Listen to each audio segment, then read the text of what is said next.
Tonya,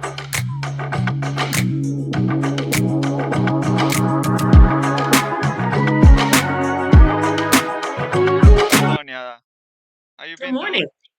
Good. How are you? Good, good, good, good. I'm glad we get to get together and have this interview. Yes. So, Miss Tonya, as I mentioned in my email, um, I'm going to start a social media channel Yes. called BB Media Productions, and Okay. I just wanted to interview um, organizations like yours that assist people with disabilities like myself. And as I mentioned in the past, uh, working with you guys for me was a blessing. Okay. Um, it helped me realize a lot of things, and it helped me fall in love with this uh, with assisting others. So I want to share that with everybody. You know, Okay. not only organizations, but only people that is willing to tell me their story. So let's start, Ms. Tonya. So tell me a little bit about global resources and support your organization. So Global Resources and Support is a organization that assists adults with developmental disabilities to build skills towards independent living or employment. We have a whole list of services that we are authorized to provide through Medicaid. We are in 3 states. We are in DC was our first state, first area. It's not really a state, but first area, and then Las Vegas, Nevada, and we just recently got approved for Miami, Florida, and we're also in the Caribbean in Barbados, which is my home country. So what we do is we have an array of services from residential living, where we may have a house.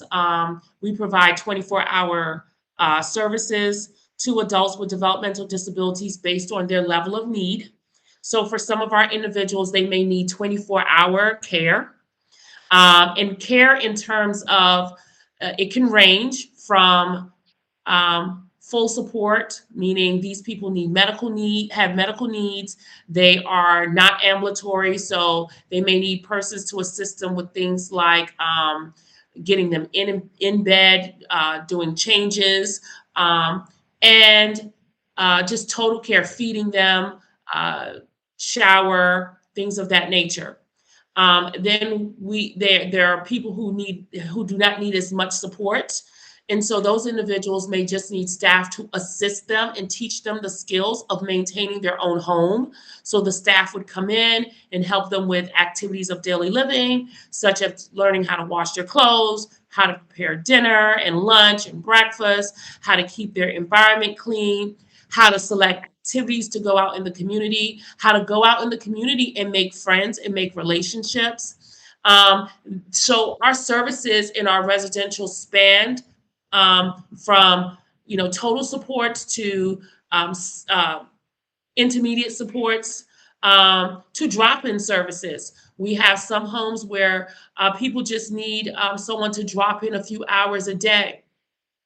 And then we have our day supports, which include day habilitation, where we are teaching skills like arts and crafts skills. Again, going out in the community, being able to navigate the community using public transportation. And those services are usually a 6 hour day. It can be every day of the week, Monday through Friday, or it can be 3 days a week. However, the person and their circle of support decides that they want to utilize our services. And then we have our employment division where we have specialized people who work with community partners. We have people who work at the government buildings, downtown DC. We have people who work in the hotel industry, people who work at stadiums. And so our job developers go out and they make these relationships with people and organizations in the community. They sell the benefits of actually employing persons with developmental disabilities, and then they help them and support them with acquiring the job. And then we have job coaches that go out with them on the jobs to gain the skills to be able to be competent in the job that they were selected for. Again, it could range from an 8 hour a day job to a few hours a day. And so it really just depends on the person. And the one great thing about global resources and services, we customize our services based on the need of the person and based on the person's wishes and their desires and what their team decides they want. Nice, nice. And Miss Tony, you mentioned the 24-hour service at home. So if this person needs medication, will they Mhm. be able to assist with that also? So yes, so all of our residential services, we have a nurse, and the nurse supports with the medication regimen. So interfacing with the physicians, making sure the prescriptions are filled by the pharmacy, training the staff on the times of delivery. All of our staff that give medications have to be med certified, so they have to go through a full class to learn how to give meds the correct way. So yes, we do the medication in those homes as well. Good, good. Now, Miss Tonya, I know that some relatives and some parents and also the individuals are worried about safety. Unfortunately, we live in an environment that is not safe as it used to be. How does global empowers that? How the this global guarantees that a person is going to be safe? Right. So the first thing you should know is through our Medicaid contract, we have certain prerequisites before a person is even hired to work with this population. They have to be fingerprinted, and each state has specific fingerprinting policies that where they can go and they have to be fingerprinted and cleared. Additionally, we do an OIG check, which is the Office of Inspector General, and that is if in any state, if you've had anything in terms of abuse or any allegations, it shows up in that OIG check, right? Anything having to do with harm to the vulnerable population will show up in that OIG check, which bans them from working with this population for life. Um, the other thing is we do a sex offender registry check. And we do also a nursing registry check. So if anything comes up where you were giving medication, all of that would come up on the nursing registry. And of course, the sex offender registry, it would also show up if you have any sexual offenses. So that's the prerequisite. Once the person actually passes all of that and they are selected, we do robust training on abuse and neglect and exploitation. We do training on proper medication delivery. We do training on dignity and rights. All of this helps us to help the staff understand their role and how serious it is if they, for some reason, do or anything harmful to the people that we're supporting. We have a no tolerance um, policies on abuse, neglect, or exploitation, or anything having to do with harm for the individuals that we support. So um, we really go through, and that training is repetitive throughout the year, so they're seeing it 2 times, and then we have a full investigation procedure. So anytime there is an allegation of abuse or neglect or exploitation or any type of harm, we have a department that does a full-fledged investigation, including notifying the government agency in the state as well as law enforcement. So we definitely have a no tolerance. We Protecting the people that come to us for services is our one of our major priorities. Okay. And so Miss Sonia, so the first thing to do, so let's see if I understand this correctly. It's the person has to have Medicaid or apply for Medicaid, and they will then get a hold of you. Yeah. So we are funded under Medicaid, and there's a division called Home and Community Based Waiver Services. And so, under the Home and Community Based Waiver Services, the first point of contact is contacting your local office. So, for instance, in DC, it's DDS, Department on Disability Services. In Nevada, it's Desert Regional Services Center. So, you want to Find out your local office that supports adults with intellectual and developmental disabilities. And you have to they have to qualify you, because they have to make sure that you qualify for Medicaid. Or if you don't, they'll decide whether or not they're going to pay for your services through state or local funds. Once that happens, they can, someone seeing this can say, well, I heard that there's a provider, Global Resources and Support out there. And then that center will actually connect the parent and their, or the individual and their family with our agency, and the referrals come to us. We would schedule then for the person to come out with their family, actually see our services in action. So actually go to the day program, or go to a job site, or come to one of our homes to see if it's a good fit. And then once the team decides, yes, this is a good fit, we would go through the intake process, developing the services that they want, how many days a week that they want it, working with the service coordinator that they're assigned to at their state agency. And we would, and then go through that whole process of getting an authorization to be able to bill for the services. Great. But the first And stop is contacting that local agency that supports adults with developmental disability. only developmental disabilities, or like, let's say, someone who has a physical disability as well? So we also have in DC a division called RSA, Rehabilitation Services. So that's anyone who qualifies for Social Security, long-term Social Security benefits. In that, what happens is, once that person, so we have people who have been doctors, or who have, master's degree, but they have sustained some kind of traumatic brain injury, and they now qualify for long-term Social Security benefits. They may come to us for employment services. We don't provide residential services for that, but they could come to us through RSA, for employment services. Great, great, great, great. And we do have people who are what we call dually diagnosed. So not only are they developmentally disabled, but they also may have mental health issues as well. And so in our homes, we could be dealing with both at the same time. So that's why having a strong nursing team who can really support, and staff that are qualified and well trained, who can support those people who not only have physical uh, needs, but also may have the mental health needs as well. Right. Okay. And Miss Sonia, let me ask you, if, let's say, a parent or an individual does not speak English, um, Spanish or any other language, can they still get a hold of you? So yeah, so in all of our states, we have people that speak Spanish and French.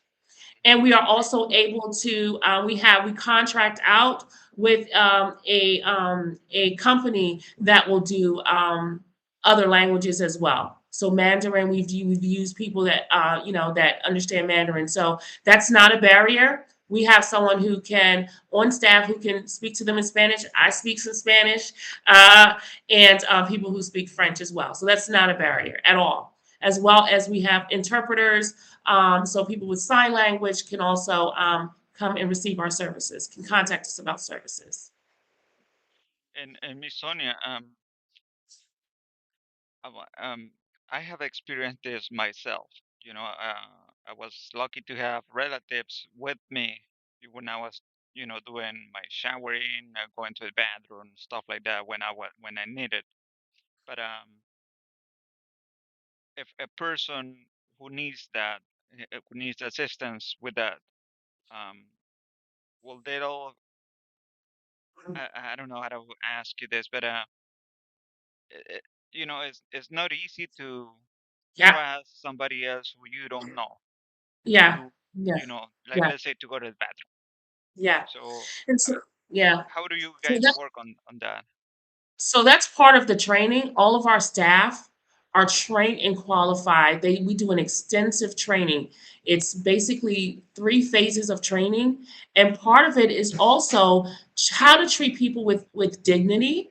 And you're right, there are a lot of people who may feel uncomfortable asking a staff that they just met, but Right. our staff also have to be able to be intuitive and create a safe space for people to feel comfortable in asking that and to treat them with dignity because today for me, tomorrow for you, no one knows that day or that hour when your life can change. And so one of the things that we really really really impress on our staff is really treating people with respect and in a way that you would want to be treated or you would want your loved one to be treated. And that is part of our training. That is part of the core training before they even start working with anyone.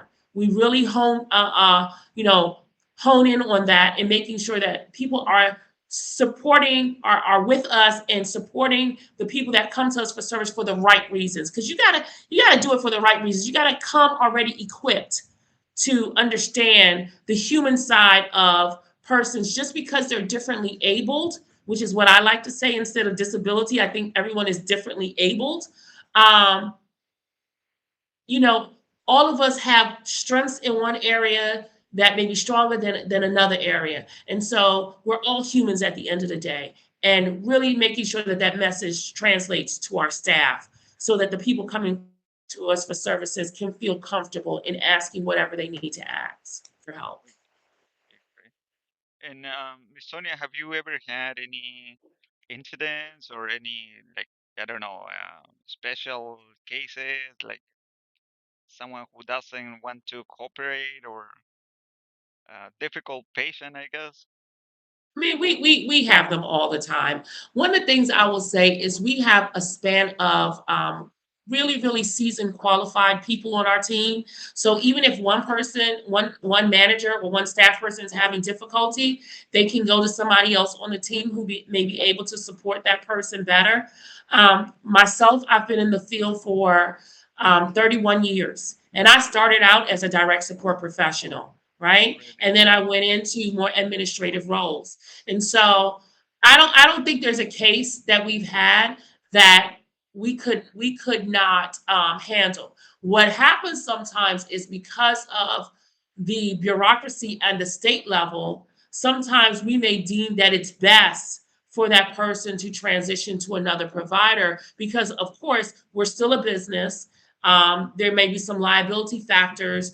We also want to protect our staff, and we also want to make sure that the other people, the other individuals that come to us for supports are not harmed. So if we know that one individual is creating a harmful environment that will encroach on others, we may have to have a team meeting because the organization may not be a right fit. But in terms of, we try.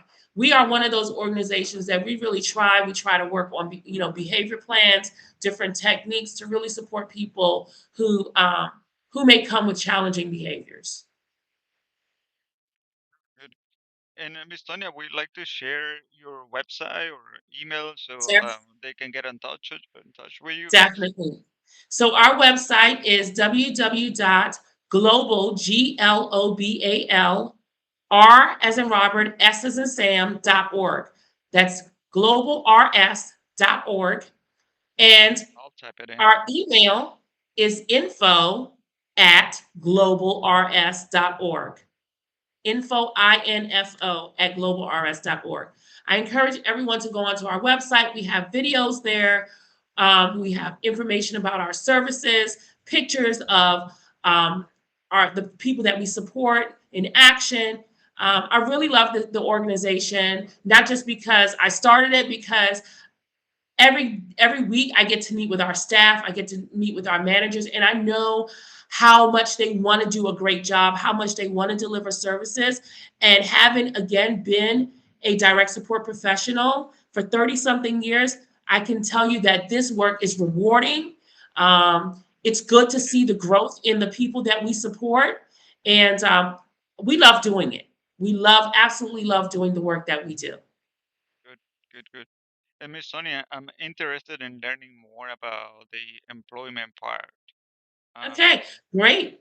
So we should do an interview with our employment guru, Miss Headley. She has exactly. been Yes. providing employment services. Wow, she's been in the field. If I've been in the field for 31 years, she's probably been in the field for 40 something years. And Wow. so Okay. we should definitely do a part two with Miss Headley. Definitely, definitely. Miss Hildy taught me a lot.